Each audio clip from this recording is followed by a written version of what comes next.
Hello मित्रांनो, या आधीच्या ज्या कन्सेप्टमध्ये आपण बघितली होती भारताची ओळख, या भारताच्या ओळखीमध्ये भारताचं नाव कसं पडलं, भारताचं स्थान, ठीक आहे, या संदर्भातली माहिती आपण पाहिली होती. माझं नाव किरण गायकवाड. पूर्ण महाराष्ट्रभर मी डिपार्टमेंट PSIचं मार्गदर्शन दौरे घेत असतो. माझं पुस्तक आहे, जवळपास 8 पुस्तकं मी डिपार्टमेंटसाठी लिहिली आहेत व गेल्या 9 वर्षापासून मी डिपार्टमेंटचे वेगवेगळे क्लास घेत आलेलो आहे.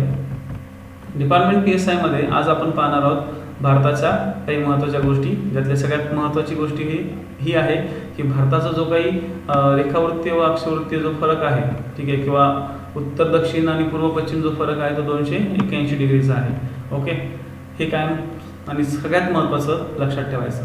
ओके, भारताचा आजचा जो काही पुढचा पार्ट आहे, कालच्या म्हणजे मगाच्या लेक्चरचा थोडासा पुढचा एक जो भाग आहे तो आपण भाग घेऊ. भारताची प्रमाण वेळ रेषा. तर भारताची जी प्रमाण वेळ रेषा आहे ही 82.5 डिग्री पूर्व या प्रमाणची प्रमाण वेळ रेषा आहे. आता ही प्रमाण वेळ रेषा 82.5 डिग्री का, त्यामागचं एक लॉजिक बघू.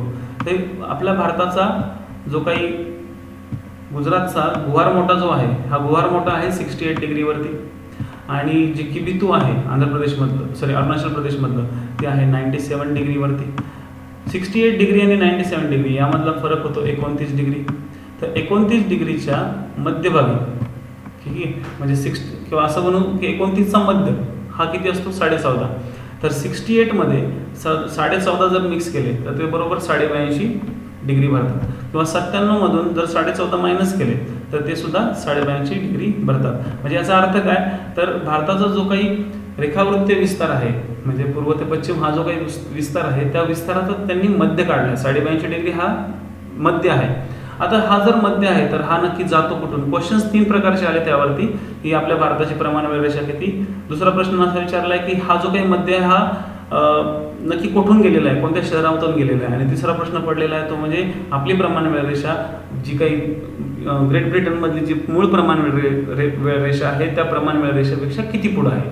तर भारताची जी प्रमाण वेळ रेषा आहे ती जवळपास 5.5 म्हणजे 5.5 तास ही ग्रीनिच मेरिडियन जी टाईमलाईन आहे मेन 0 डिग्री जी ग्रेट ब्रिटनच्या ग्रीनिच शहरामधून जाते त्याच्या आपण 5.5 तास पुढे आहोत. ओके, दुसरी गोष्ट, ही जी काही प्रमाण वेळ रेषा आहे ती म्हणजे भारताची प्रमाण वेळ रेषा आहे ती उत्तर प्रदेश राज्यातील प्रयागराज जिल्ह्यातील मिर्झापूर शहरातील शंकरगड येथून जाते, ठीक आहे, जी 82.5 डिग्री आहे.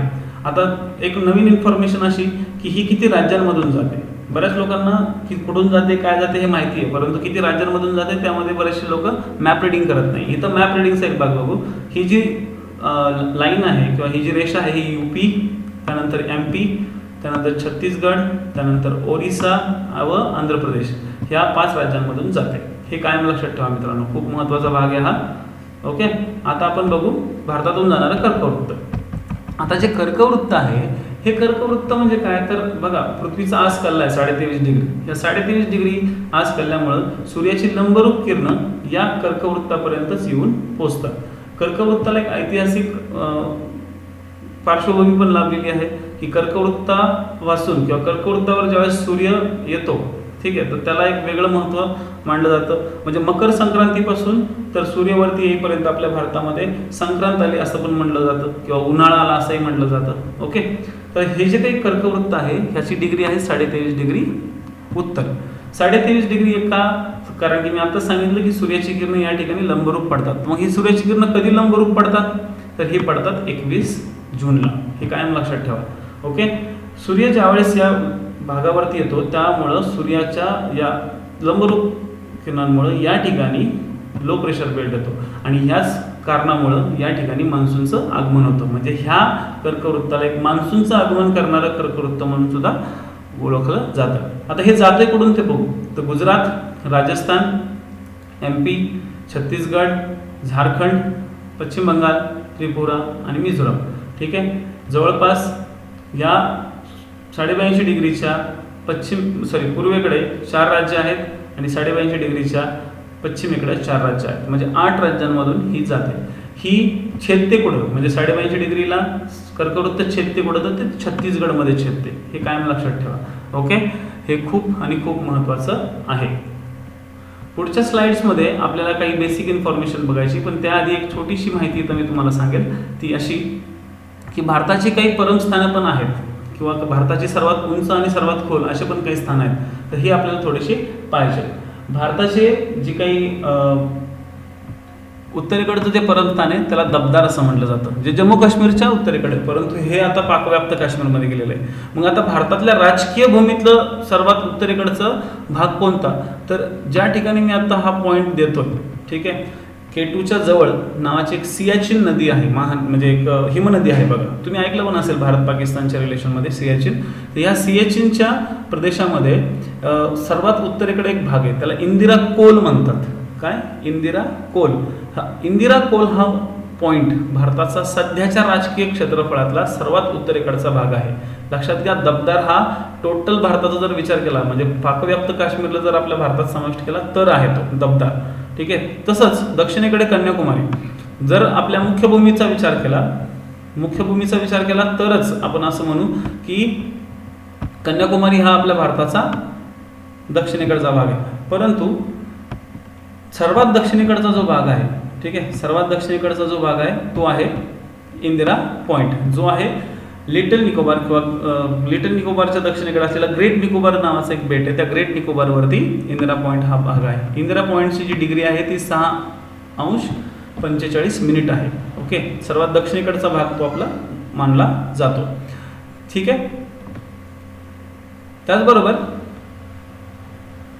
गोर मोटा हा जो भाग आहे तो आपला सर्वात पश्चिमेकडचा भाग आहे, आणि किबिथू हा भाग आपल्या सर्वात पूर्वेकडचा भाग आहे.